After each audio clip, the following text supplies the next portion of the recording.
जैसे द्रोणाचार्य जी ने एकलव्य का अंगूठा काटा, वैसे ही आप पूरे देश का अंगूठा काटने में लगे हुए हो। कॉन्स्टिट्यूशन में नहीं लिखा है कि हिंदुस्तान के युवाओं का अंगूठा काटना चाहिए, उनका जो हुनर है उनसे छीना जाना चाहिए। और जहां भी आप जाते हो, एक धर्म को दूसरे धर्म से लड़ाते हो, नफरत फैलाते हो।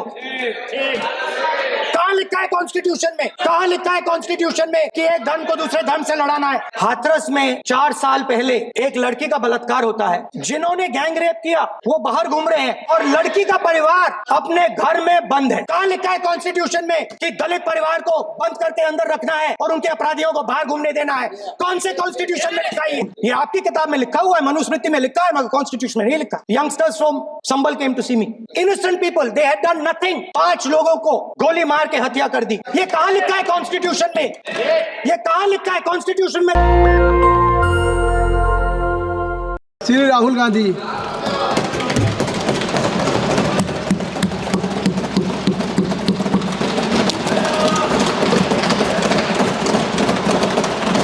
Thank you, Speaker Sir, for letting me speak today on the Constitution. Speaker Sir, in my last few speeches, I spoke about the concept of Abhay Mudra, the concept of fearlessness, truth, and non-violence. And I showed the House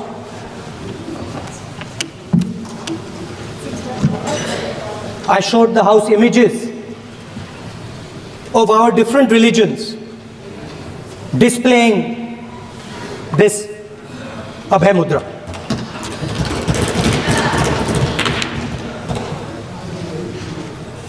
People call the Constitution the longest written Constitution in the world. But the Constitution contains a set of ideas from one philosophy of our nation, one central philosophical set of ideas of our nation. When we look at the Constitution and we open the Constitution, we can hear the voice and the ideas of Ambedkar, of Mahatma Gandhi, of Jawaharlal Nehru. But where did those ideas come from? Those ideas came from an old, profound tradition in this country. Those ideas came from Shiva, from Guru Nanak, from Basavana, from Buddha, from Mahavir, from Kabir, from a list of people. So when we speak of the Constitution and we show the Constitution, of course it is a document of modern India, but it could never have been written without ancient India and her ideas. So when we look at this Constitution, we remember this list of people, all different variations on the same idea. And in front of us stand the people who follow a very different philosophical tradition. And I want to start my speech by quoting what the Supreme Leader, not of the BJP, but of the modern interpretation of the ideas of the RSS has to say about the Constitution of India and about how he thinks India should be run.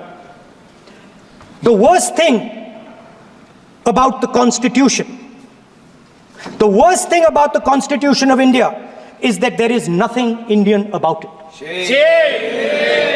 Manusmriti is that scripture which is most worshipable after Vedas for our Hindu nation, and from which our ancient times have become the basis of our culture, customs, thought and practice. This book for centuries has codified the spiritual and divine march of our nation. Today, Manusmriti is law. These are the words of Savarkar. Mr. Savarkar has clearly stated in his writings that there is nothing Indian about our constitution. He has clearly stated that the book India is run by should be superseded by this book. And this is what the fight is about.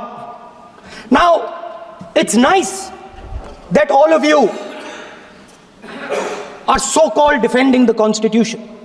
But I want to ask you, do you stand by your leader's words? Yes. Do you support your leader's words? Because when you speak in parliament about protecting the constitution, you are ridiculing Savarkar. You are abusing Savarkar.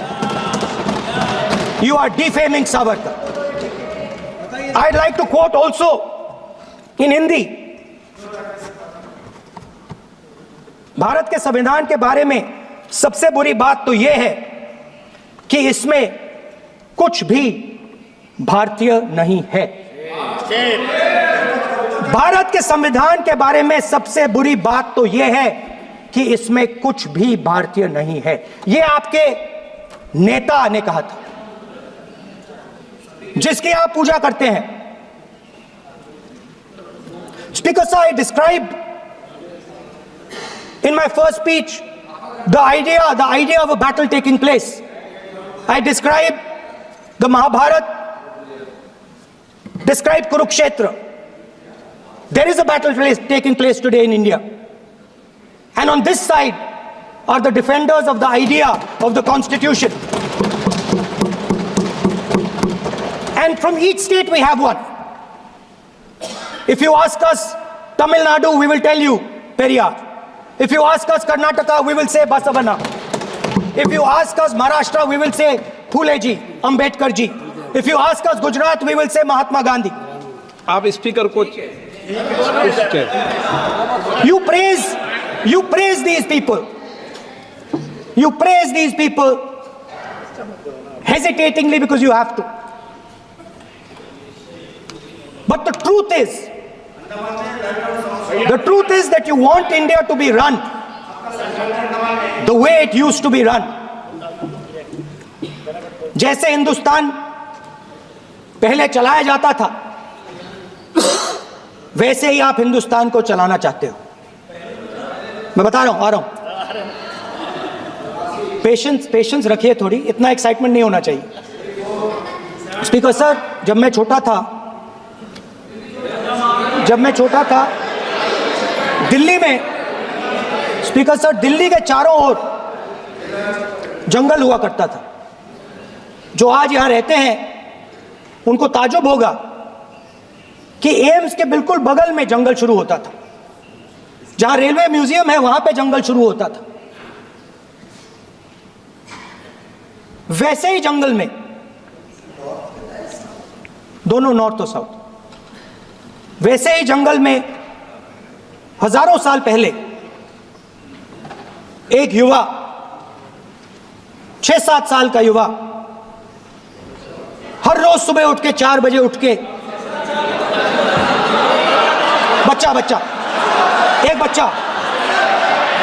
एक बच्चा, वाह बहुत बढ़िया, एक बच्चा 4 बजे उठ के तपस्या करता था।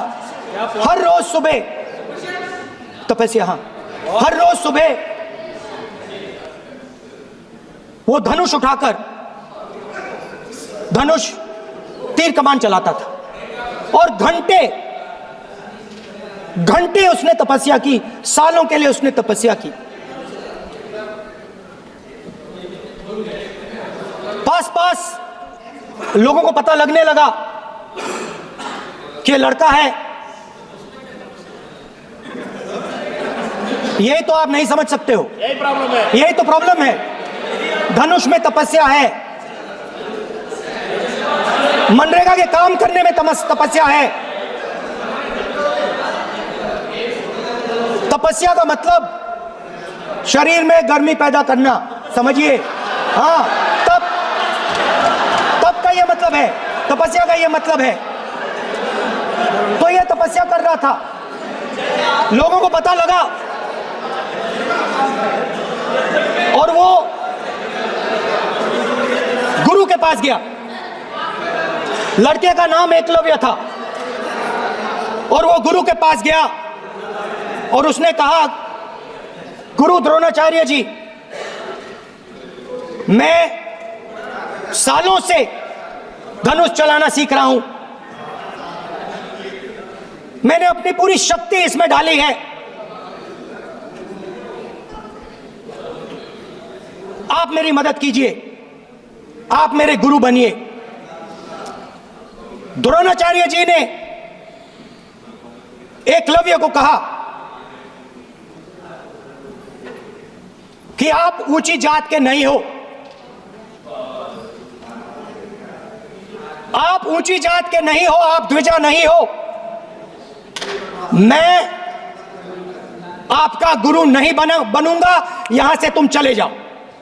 और एकलव्य चला गया। फिर से एकलव्य ने तपस्या शुरू की,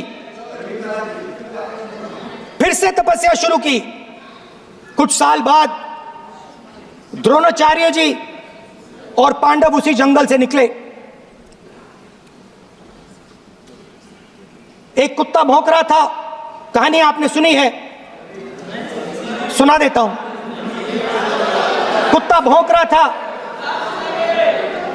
अचानक कुत्ते की आवाज शांत हो गई। द्रोणाचार्य जी और पांडव पास गए और उन्होंने देखा कि तीरों के जाल में कुत्ता फंसा हुआ था, मुंह में तीर था एक, हाँ, मगर कुत्ता तीरों के जाल में फंसा था, एक तीर मुंह में थी, शांत था कुत्ता, मगर कुत्ते को चोट नहीं लगी। एकलव्य ने अहिंसा के साथ कुत्ते को शांत किया था। द्रोणाचार्य जी आते हैं और एकदम पूछते हैं, तुम्हें यह किसने सिखाया? एकलव्य जवाब देता है, द्रोणाचार्य जी,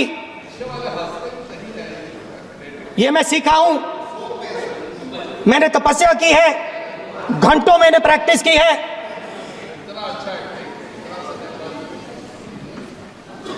आपने मुझे गुरु बनने से मना किया था, तो मैंने एक मूर्ति, मट्टी की मूर्ति सामने रखी और मैंने प्रैक्टिस की और मैं सीखा। द्रोणाचार्य जी खुश नहीं हुए। द्रोणाचार्य जी ने एकदम कहा, तुम्हें मुझे गुरु दक्षिणा देनी है। नहीं नहीं, ये आपकी स्टोरी है, ये आपकी स्टोरी है, मेरी स्टोरी है कि द्रोणाचार्य ने पूछा।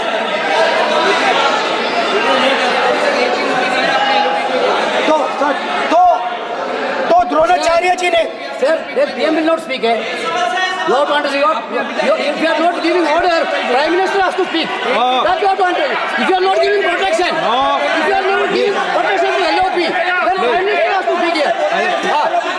I will tell you. You will be very clear. ठीक है सर। माननीय सदस्य, आपको मैंने कई बार कहा, आप धमकी शब्दों में मत बोला करिए। एक मिनट क्या थी? द्रोणाचार्य जी ने, कार्य मंत्री बोले, कितने डिस्टर्बेंस कर रहे थे। द्रोणाचार्य जी ने कहा कि मुझे आप गुरु दक्षिणा दीजिए। मेरी स्पीच ले ली आपने। तो द्रोणाचार्य जी ने उनसे कहा कि गुरु दक्षिणा के लिए मुझे तुम्हारा हुनर, तुम्हारा भविष्य, तुम्हारा अंगूठा चाहिए।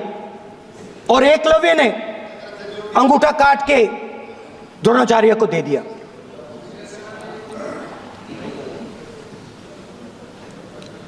यह अभय मुद्रा है। इसमें कॉन्फिडेंस, स्ट्रेंथ, निडरता कहां से आती है? हुनर से आती है, इस अंगूठे से आती है। ये लोग इसके खिलाफ हैं, जैसे द्रोणाचार्य जी ने एकलव्य का अंगूठा काटा, वैसे ही आप पूरे देश का अंगूठा काटने में लगे हुए हो। आप जैसे ही जैसे द्रोणाचार्य जी ने एकलव्य का अंगूठा काटा, वैसे ही आप हिंदुस्तान के युवाओं का, जैसे ही एकलव्य ने, ठीक है सर, जैसे एकलव्य का अंगूठा काटा गया, वैसे ही आप हिंदुस्तान के युवाओं का, सबका अंगूठा काटते हो। जब आप अदानी जी को धारावी देते हो, तो आप धारावी के जो एंटरप्रेन्योर्स हैं, जो स्मॉल एंड मीडियम बिजनेसेस हैं, उनका आप अंगूठा काटते हो। जब आप हिंदुस्तान के पोर्ट्स, एयरपोर्ट्स, डिफेंस इंडस्ट्री, ये सब जब आप अदानी को देते हो,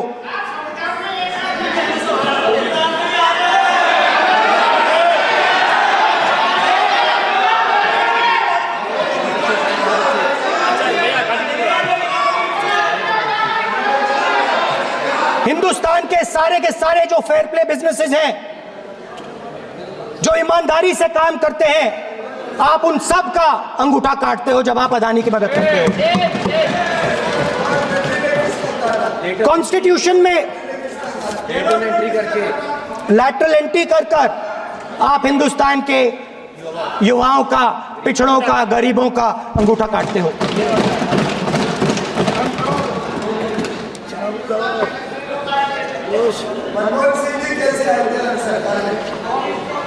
सर, स्पीकर सर, जैसे एकलव्य ने प्रैक्टिस की थी, वैसे ही हिंदुस्तान के युवा सुबह उठकर 4 बजे उठकर अलग अलग एग्जाम्स की तैयारी करते हैं।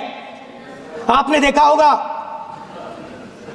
पहले हजारों युवा सुबह उठकर रनिंग करते थे, वेट ट्रेनिंग करते थे आर्मी में जाने के लिए। जब आपने अग्निवीर लागू किया, तो आपने उन युवाओं की उंगली काटी। जब आप पेपर लीक कराते हो, 70 बार आपने पेपर लीक करवाया है, तब आप हिंदुस्तान के युवाओं के अंगूठा काटते हो।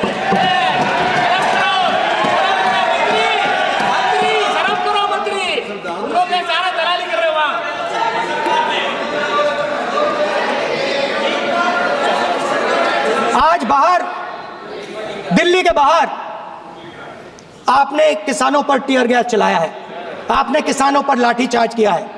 किसान आपसे एमएसपी मांगते हैं, सही दाम मांगते हैं, मगर आप अदानी को फायदा पहुंचाते हो, अंबानी को फायदा पहुंचाते हो और किसान का अंगूठा काटने का काम करते हो।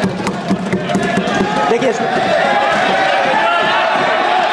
हम कहते हैं अभय मुद्रा, हम कहते हैं डरो मत, आप कहते हो हम आपका अंगूठा काट देंगे। ये फर्क है। एक तरफ कौन सर बोले जी? मेरे कहना है कि हम एक मिनट प्लीज बैठिए, आप बैठिए, प्लीज बैठिए, आप बैठिए। आज हम भारत के संविधान की 75 वर्ष की गौरवशाली यात्रा पर कर रहे हैं, और कर भाई ये चर्चा हुई थी कि हम संविधान की चर्चा करते समय उसकी उच्च कोटि की ये अपेक्षा है। आप स्पीकर सर, आप राष्ट्रपति भाषण नहीं है। कॉन्स्टिट्यूशन में कहीं नहीं लिखा है कि मोनोपोली होनी चाहिए। कॉन्स्टिट्यूशन में कहीं नहीं लिखा है कि पेपर लीक होना चाहिए। कॉन्स्टिट्यूशन में कहीं नहीं लिखा है कि अग्निवीर होना चाहिए। कॉन्स्टिट्यूशन में ये सब नहीं लिखा है, इसलिए मैं यहाँ रेस कर रहा हूँ। कॉन्स्टिट्यूशन में नहीं लिखा है कि हिंदुस्तान के युवाओं का अंगूठा काटना चाहिए, उनका जो हुनर है उनसे छीना जाना चाहिए।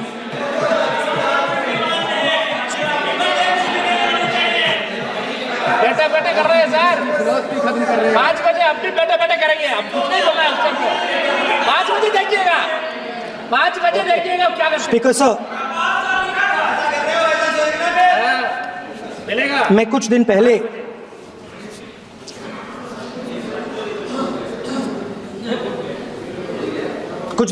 मैं हाथरस गया।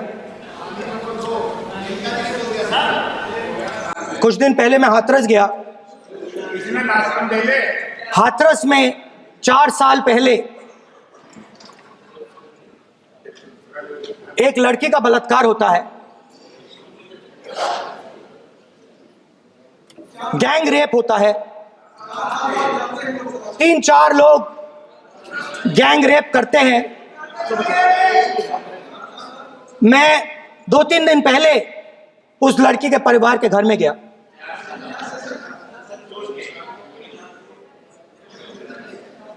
जिन्होंने गैंग रेप किया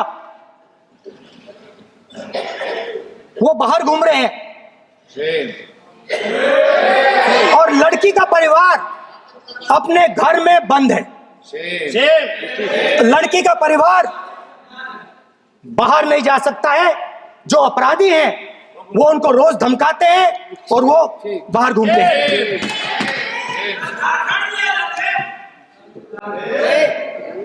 परिवार ने मुझे बताया कि बेटी का जो अंतिम संस्कार था वो भी नहीं करने दिया और चीफ मिनिस्टर ने इसके बारे में खुलकर मीडिया में झूठ बोला है। ये कॉन्स्टिट्यूशन में कहां लिखा है? ये कॉन्स्टिट्यूशन में कहां लिखा है कि जो बलात्कार करते हैं वो बाहर रहे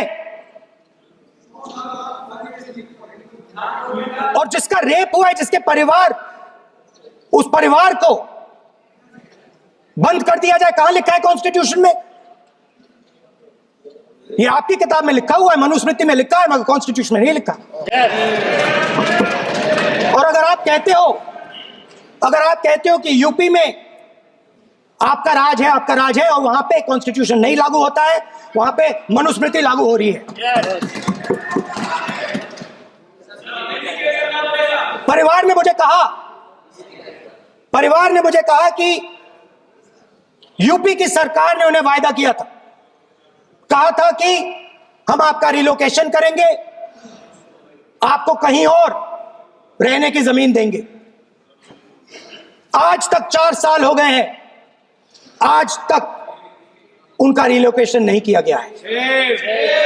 और हर रोज उन्होंने मुझे फोटो दिखाई, वो बाहर निकलते हैं और जिन्होंने बलात्कार किया वो धमकाते हैं उनको। तो मैं इस हाउस में कहना चाहता हूं कि अंबेडकर जी के संविधान वाले लोग, इंडिया गठबंधन वाले लोग, हम सब मिलकर उस परिवार का रिलोकेशन हम करेंगे अगर आप नहीं करोगे। और हिंदुस्तान के हर गरीब व्यक्ति को हम ये कहना चाहते हैं, आपकी रक्षा कॉन्स्टिट्यूशन करता है और ये बीजेपी के लोग कॉन्स्टिट्यूशन पर 24 घंटा आक्रमण करते रहते हैं। कॉन्स्टिट्यूशन में लिखा है prohibition of discrimination on grounds of religion, race, caste, sex और place of birth. The state shall not discriminate against any citizen on grounds only of religion, race, caste, sex, place of birth और any of them. Some days back, youngsters from Sambal came to see me. Innocent people, they had done nothing. They were just, वो बस पास में थे, 5 लोगों को गोली मार के हत्या कर दी। ये कहां लिखा है कॉन्स्टिट्यूशन में? ये कहां लिखा है कॉन्स्टिट्यूशन में? तो लिखा है prohibition of discrimination of grounds of religion. और जहां भी आप जाते हो, एक धर्म को दूसरे धर्म से लड़ाते हो, नफरत फैलाते हो। कहां लिखा है कॉन्स्टिट्यूशन में? कहां लिखा है कॉन्स्टिट्यूशन में कि एक धर्म को दूसरे धर्म से लड़ाना है? कहां लिखा है कॉन्स्टिट्यूशन में कि दलित परिवार को बंद करके अंदर रखना है और उनके अपराधियों को बाहर घूमने देना है? कौन से कॉन्स्टिट्यूशन में लिखा है? मुझे दिखाइए।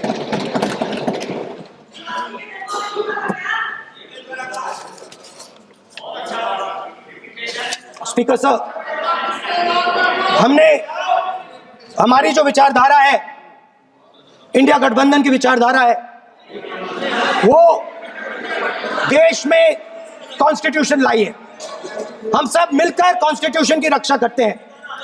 अंबेडकर जी ने कहा था, if there is political equality but no social and economic equality, political equality will be destroyed.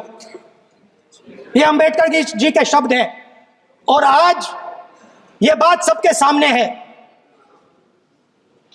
Political equality जो थी वो खत्म हो गई है। हिंदुस्तान के सारे इंस्टीट्यूशंस कैप्चर कर लिए गए हैं। सोशल इक्वालिटी नहीं रही, फाइनेंशियल इकोनॉमिक इक्वालिटी नहीं रही। इसीलिए हमारा अगला कदम जाति जनगणना होगा। हम देश को दिखाना चाहते हैं कि आपने किन लोगों का और कहां कहां अंगूठा काटा है। हम दलितों को, आदिवासियों को, पिछड़ों को, किसानों को, मजदूरों को दिखाना चाहते हैं कि आपने किस किस का अंगूठा काटा है। इसलिए जो मैंने वायदा किया था, इसी हाउस में यहां हम कास्ट सेंसस लागू करेंगे और उसके बाद हिंदुस्तान में एक नए तरीके का विकास होगा, एक नई तरीके की राजनीति होगी।